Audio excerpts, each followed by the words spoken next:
What an awesome journey, huh? Well, it's my privilege now to introduce David Kiern. David is not only the director of Journey to Everest, but he also directed the Grand Gala short film that opened our program. David's also the producer of the documentary Honoring a Father's Dream, Sons of Loala. And earlier this year, David edited the Michael Landon Jr. Hallmark movie, The Shunning. Please welcome David Kiern.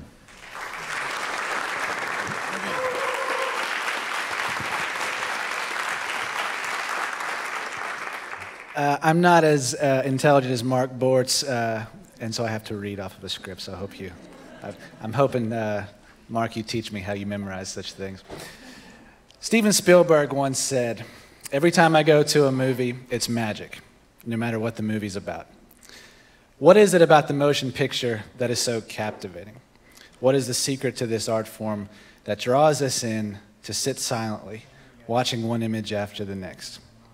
For over 100 years, the motion picture has introduced people to new cultures and allowed us to explore worlds that we may never have the chance to see firsthand. It allows us to enter into a world of fantasy where the only rules are the ones made up in the imagination of the filmmakers. And in the case of tonight's film, the motion picture allows us to be a participant in a true life adventure that changed the lives of its 6 main characters. We all know the effects that come when film and television are used for the wrong reasons. It's true that the motion picture has the potential to influence individuals in a negative way, especially our youth. But what happens when the motion picture is used for good?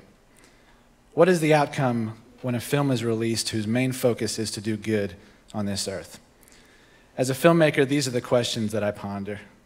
I believe a day is coming, and in some respects is already here, when filmmakers across the world will endeavor to produce motion pictures that tell stories which elevate people of faith like Never Before. Today, more than any other time since film was invented, the technology is available for artists to produce a film for a fraction of what it cost in previous decades.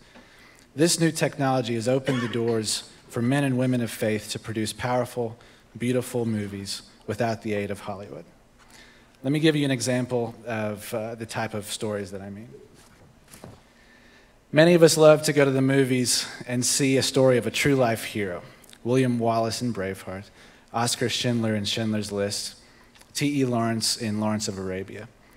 I believe a day is coming when cinematic stories will be told that make believers proud of heroes of faith. Stories like the life of Albert Schweitzer, a man who left a successful life in Europe to build a hospital in Africa and went on to win the 1952 Nobel Peace Prize for his life's work. Schweitzer saved the lives of thousands and influenced the world for good. His is a story that, if told on the silver screen, would influence the world for good. Many of us are fans of the spy genre, movies like James Bond and Mission Impossible, where the hero must face tremendous peril and battle foreign powers to keep the world safe. But who has heard the true stories of the heroes of faith, who have risked their lives to save the lives of others? Stories like the one which occurred in June of 1981, when 20 men secretly smuggled 1 million Bibles into the shores of China. Project Pearl was the name of this mission. Because of those 20 men, millions of lives were impacted in China. Amazing stories of faith are all around us, yet we may not realize it. There's a young family whom a year and a half ago lived in this very community. They felt God calling them to South Africa, where 1 in 3 women live with HIV, and the largest slum is twice the size of the population of our county, Williamson County.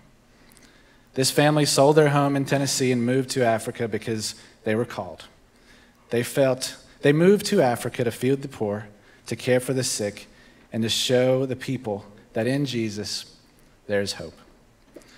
I believe a new generation of filmmakers will produce movies such as these. They will use their personal, unique talent, the medium of film, as a way to introduce people to Jesus. This method of using what you're good at as a means to share the gospel is a foundational pillar at Williamson Christian College.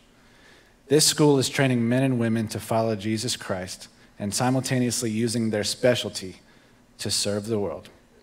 This college is teaching students to turn their field of talent and ability into a platform for proclaiming the transformation power of the living God.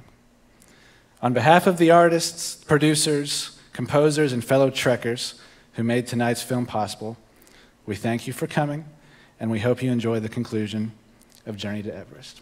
Thank you.